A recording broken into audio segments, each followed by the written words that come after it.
بسم اللہ الرحمن الرحیم۔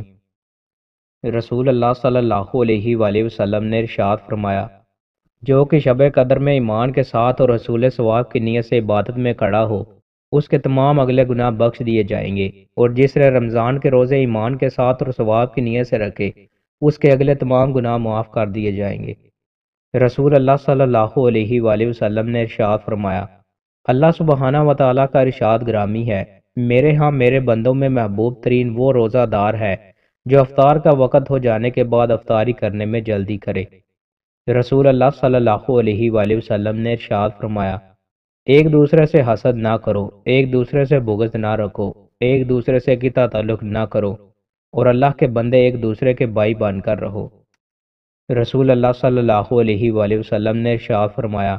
تمہارے ناموں میں سے اللہ کے ہاں پسندیدہ نام عبداللہ اور عبد الرحمن ہیں۔ رسول اللہ صلی اللہ علیہ وآلہ وسلم نے ارشاد فرمایا، اگر چار عادتیں تم میں موجود ہیں تو دنیا سے اگر تمہیں کچھ بھی نہ ملے تو کوئی حرج نہیں: امانت کی حفاظت، سچ بولنا، اچھا اخلاق اور پاکیزہ حلال لقمہ۔ رسول اللہ صلی اللہ علیہ وآلہ وسلم نے ارشاد فرمایا،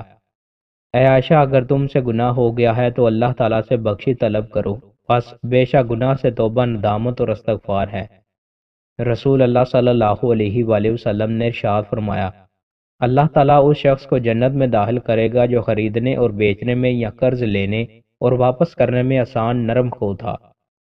رسول اللہ صلی اللہ علیہ وآلہ وسلم نے ارشاد فرمایا، جب بندہ اچھے انداز میں عبادت کرتا ہے اور پھر وہ بیمار ہو جاتا ہے تو اس پر مقرر کیے ہوئے فرشتے سے کہا جاتا ہے، اس کے عمل ویسے ہی لکھتے جاؤ جیسے یہ حالت صحت میں عمل کیا کرتا تھا،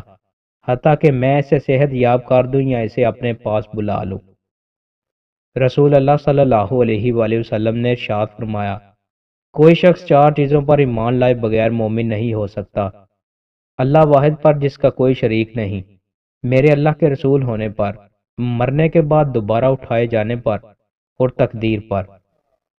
دوستوں، مزید اچھی ویڈیوز کے لیے ہمارے چینل کو سبسکرائب لازمی کریں۔ بہت شکریہ۔